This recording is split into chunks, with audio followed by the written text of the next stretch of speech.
we established SeaStock almost 3 years ago now, and just want to be really clear up front. This statement around what we do is really, you need to really understand this from the point. We extract the natural compounds from the seaweed that benefit our health and our planet. Now, we grow the seaweed, but we don't sell it, and I'm going to explain why.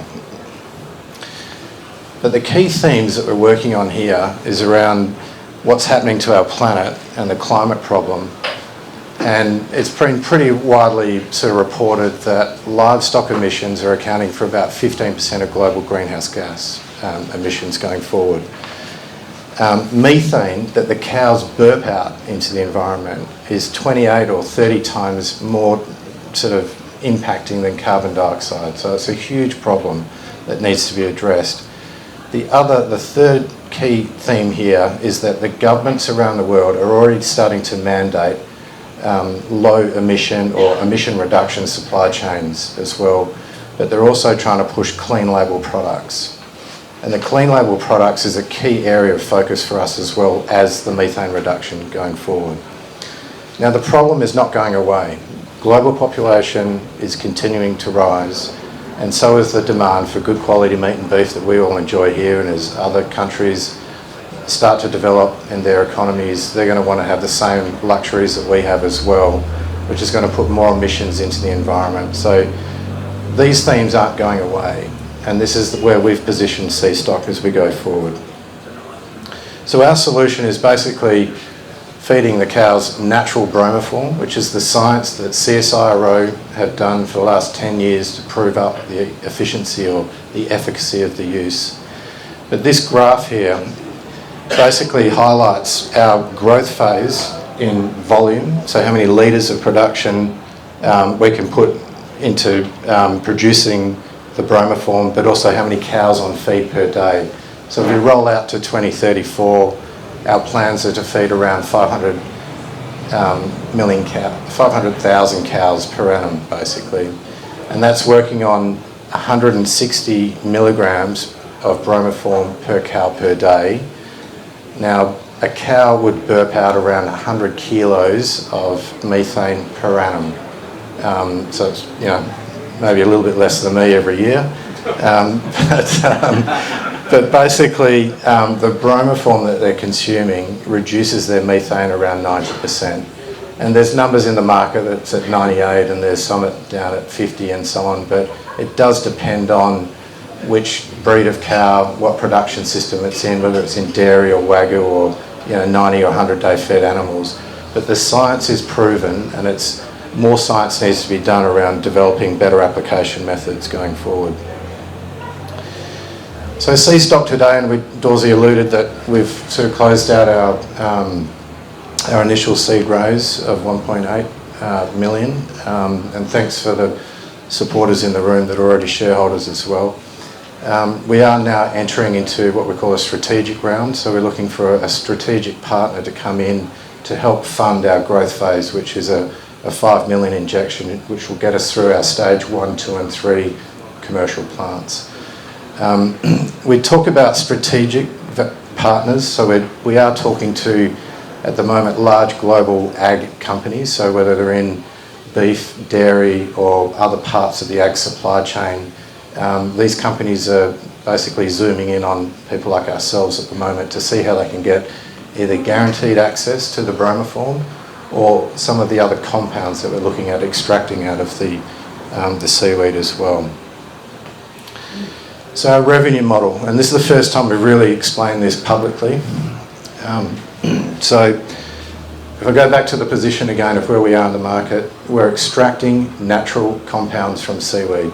So not just bromoform for cows, but we're also extracting another natural pigment called phycoerythrin, which is used to colour food and feed products. It goes into cosmetics, and it goes into pharmaceutical and sort of medical uses as well. So the further up the chain you get, obviously the higher value. It's a huge economic driver for our business, and we'll explain around the IP we've created on extracting that in a minute. The bromoform I've talked about already. So the bromoform We're extracting that in the oil. We call it oil immersion. We see an opportunity in the carbon credit space as well, and so the amount of produce that we can build by 2034, we think the carbon opportunity is worth around 33 million in revenue. That's based on about a $25 per tonne carbon credit. That's yet to be decided, but we're just highlighting that there's an opportunity there. And the opportunity is probably like a mechanism where we offer the bromoform in oil, but we exchange that for carbon credits as well. So because we're enabling farmers to become carbon free or reduce carbon in their supply chain. So we don't want to give away all the value straight away, but we do want to provide an economic, feasible opportunity for farmers to reduce their emissions in their supply chain. We've created really good IP, and Tom will talk about this in a minute, but we see an opportunity where we can license our IP globally. So our IP that we've on our cultivation and extraction methods, we can do this pretty much anywhere in the world. There's a few key parameters that are critical and where you would do it, but we can license this out across Europe or in the US if we had to as well. And then there's obviously the byproduct. So after we've extracted the compounds out of the seaweed, we are left with a little bit of residue, and that can be value added as well. It can go into feed, fertiliser, or we've had people wanting to mould sort of plant pots out of it as well, or some guy wanted to make a surfboard out of seaweed as well, so you know, we'll find a market for that. But there are key revenue streams. SeaStock, we've positioned the business to focus on three key pillars. So the science, which is all around the cultivation methods of the seaweed and closing out the life cycle loop. And we've developed that IP, and we believe it's also replicable with other seaweed varieties as well. So not just the Asparagopsis plant, but there's potentially other seaweed or other algae we can apply and adapt the technology to as well.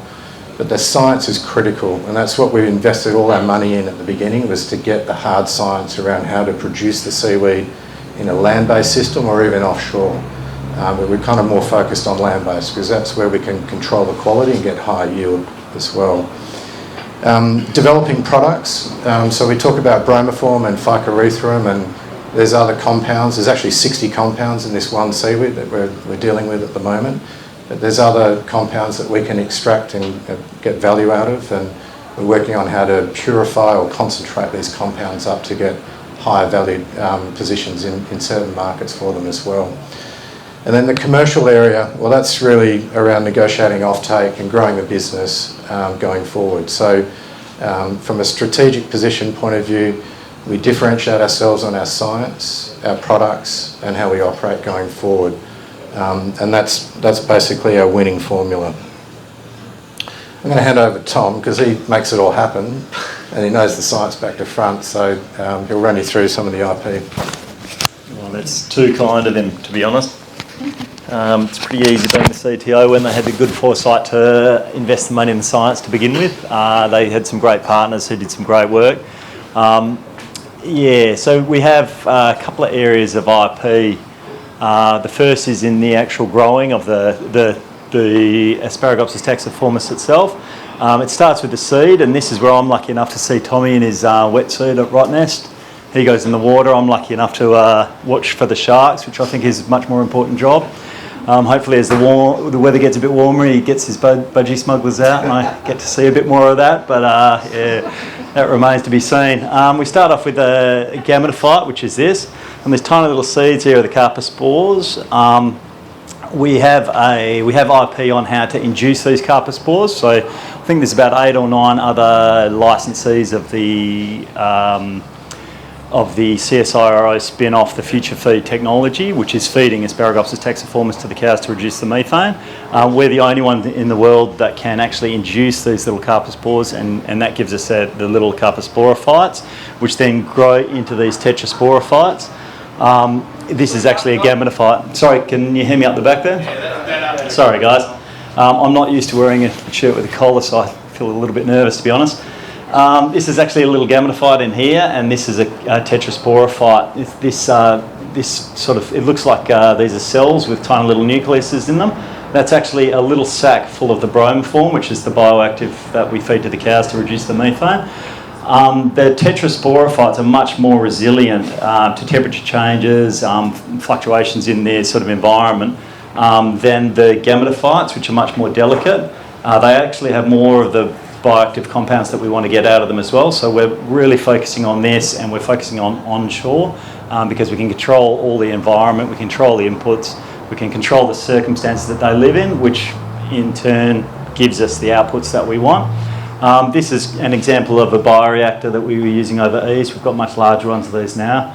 And this is it, the tetrasporophyte turning into a gametophyte. So if you wanted to go offshore, we've got the technology to actually enable seeding of ropes and getting the gametophytes actually growing in the ocean. We're not 100% sure that that's the best way to go. The scale of the problem is quite large, so if you wanted to grow them offshore, you'd probably be impacting an ecosystem offshore somewhere. I think, yeah, the beauty is in onshore production of this stuff, because you can control everything and you can control the product that you're getting out of it and not have, shellfish and all sorts of stuff in the product that you're getting. But more importantly, controlling the generation of the bioactives in the material itself. That pretty much sums that bit down. This is another bit of IP that the company has generated. This is Trung. It's one of my favourite human beings. He's a great guy.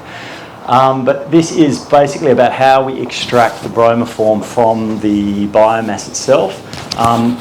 At first, most of the companies were freeze-drying the material and then giving this freeze-dried material to the cows.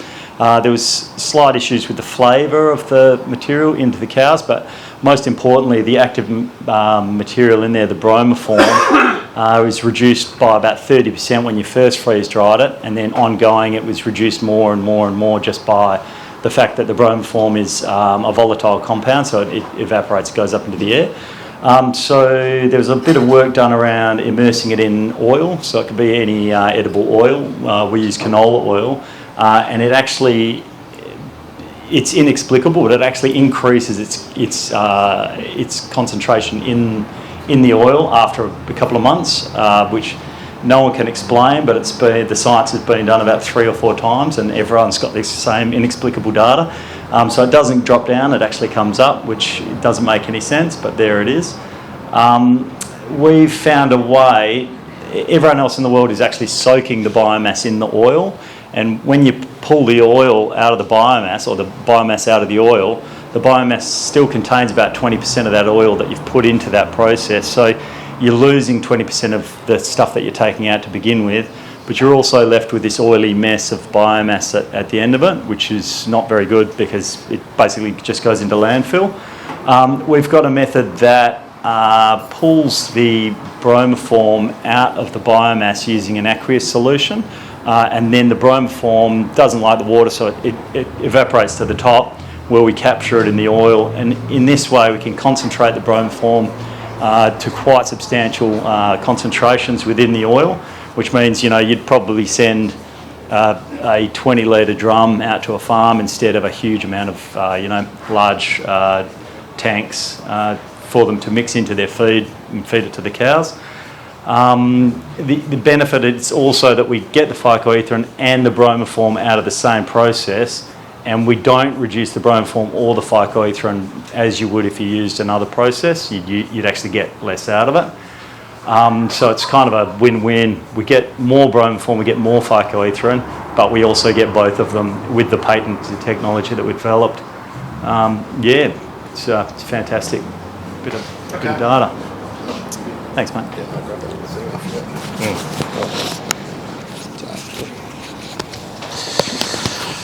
Very good. Thanks, Tom. So essentially what we've done here is in our view, we've de-risked the SeaStock business model, because we're not just focused on one compound. We've got the second one coming through, which is the phycoerythrin, and I explained earlier on around the economics of that as well. There are other compounds in there. There's a water-soluble polysaccharide and some other things as well, but we haven't actually got to that science yet. That's all ahead of us. But from an industry perspective, the bromoform, feeding that into livestock industry, that's a $50 billion industry globally, and the phycoerythrin market is around about $4 billion. 60% of the consumption of that is in the pharmaceutical grade, which is the super high value end as well. So SeaStock's kind of positioned to take on that climate issue around reducing the methane that cows burp out in the environment, but also providing clean label, sustainable products going into those other feed, food, cosmetic and pharmaceutical industries as well. The forward horizon, so this is pretty much what we've been doing over the last 3 years and then what we want to do going forward. So we've built the hatchery, which is what we've been focused on this year. It's up and running in Fremantle. We've filed our second provisional patent and now we're basically getting product in front of key customers around the world, and I've spent a bit of time in Europe recently on a program sponsored by Nestle called Mass Challenge, where they recognise SeaStock as providing a global solution for livestock feed, but they're also interested in our pigment as well going into their supply chain. So major food companies are looking at us for the pigment material that's going into beverages and dairy products, confectionery as well. So we're sort of engaging with them at this point in time. But as we roll forward over the next 3 years, we've got a strategic plan that basically puts us into 3 commercial plants along the West Australian coast. And then beyond that, we're looking to go global, either in Europe or in America, and even potentially the Middle East and South Africa as well, where we've already had demand for companies wanting to either license our IP or partner with us in a global rollout going forward. What we call our competitive moat. So how do we protect the business? So we've got our patents and we'll continue to roll them out as we develop new compounds out of this particular seaweed or other seaweeds as well. We're licensed by Future Feed. So Future Feed is the spin-off from CSRIO that's licensed 9 companies globally to sell an accredited product that would be recognised at reducing methane in livestock animals. We're the only one in Western Australia licensed. We've got all our local government approvals to operate to produce product as well. We've got some really good commercial agreements in place with our infrastructure, but also we're negotiating off-take agreements for our forward production of the commercial plants as well. So we're talking to companies saying, if we build this plant, if you invest in us, then we can guarantee the off-take. So it's almost like forward selling capacity in the market, which is not unusual in the ag industry. So a similar thing is bulk port operators, they forward sell bulk terminal capacity to load ships with grain. Same thing here, we're selling forward the capacity to produce the bromoform, which guarantees that client their supply. And then obviously geographical diversity, so not just in Western Australia we can produce it, we can take the model to the East Coast or around the world going forward. There's a bit of detail in these slides. I just wanted to highlight the capacity. So the hatchery is what we've built now. Plant 1 is next door in the room next door. So the hatchery, we've installed 12,000 litres of photobioreactor capacity. So they're the controlled vessels, light and temperature control that Tom designed and built. They're operating. The room next door can allow us to build another 30,000 litres. We've got another site across the wharf in Fremantle, which is around 220,000. There's another site in the Midwest which will allow us to put around 500,000 litres of capacity in. From an impact point of view, from a carbon perspective, this slide here basically shows obviously where the value of the credits may come up around that sort of 35 million. So whether we take all of that or we share in that value, that's to be determined. But we see our modelling is basically very conservative. So the phycoerythrin price, we're sort of valuing at around sort of 8 cents a milligram. The market price at the moment at food grade is around 16 cents at the moment, and then it moves right up to 300 cents a milligram for pharmaceutical analytical reference material. But obviously the higher up you go in purity, then your yield starts to come down as well, and that's why you get paid more for it. Our collaboration, our ecosystem now, so people we're dealing with in the market, so obviously the universities did a lot of the work initially to develop the IP, which we own, so we funded that and we own that IP. And we've got some new work that we're doing with UWA that's just kicking off as well. We've got some good relationships with the government, with the Department of Fisheries and Rottnest Island Authority, so we've actually got 3 permits. I think we're the only one that's got permits at Rottnest to collect the material. Oops. The bar's about to kick off. There we go. Yeah, so we've got all our regulatory approvals. We're certified by Future Feed. We're negotiating with some local operators here on offtake for the bromoform, but also on the East Coast. And we've got a really good agreement in place with the Geraldton Fishermen's Co-op. So they control about 60% of the West Australian lobster industry. And we've basically struck an agreement with them to repurpose their underutilised infrastructure. So the sites that are along the coast that they're not using, we've got an option to come in and repurpose that to build our tanks out and our operations on. So where we're located at the moment, our operations, so we've set up the head office and the hatchery in Fremantle, Fishing Boat Harbour. So that's where we've got the bioreactors and we're doing our dual extraction methods there. We've also got access to a 300 hectare lease at the Abrolhos off Rat Island. And we've got permits in place in Exmouth, Dampier and the Kimbleys as well. We haven't really exercised those ones at the moment, mainly because of the environment. The water temperatures are probably a little bit more restrictive, whereas the key areas of growth are anywhere along our coast from, say, Carnarvon down to sort of Fremantle here for the Taxiformis variety, which is the warm water one. So we're located there. At the Abrolhos, we've got a hatchery, we've got boats, equipments and pumps, a local operator there that basically goes and collects the material off his existing pearl farm for us. Just wrapping it up now, so the team, I think I introduced everybody else. Tim White's the CFO as well. Sam's in the room somewhere, is our co-sec down the back. And we recently appointed Greg Harvey, who's a sort of veteran in not just Australian ag, but also in Southeast Asia as well. He's come onto the board as well to give us a really good bit more horsepower from a global ag perspective. Unfortunately, Greg's in Melbourne at the moment. That's the team. Probably going to wrap it up here and happy to take some questions.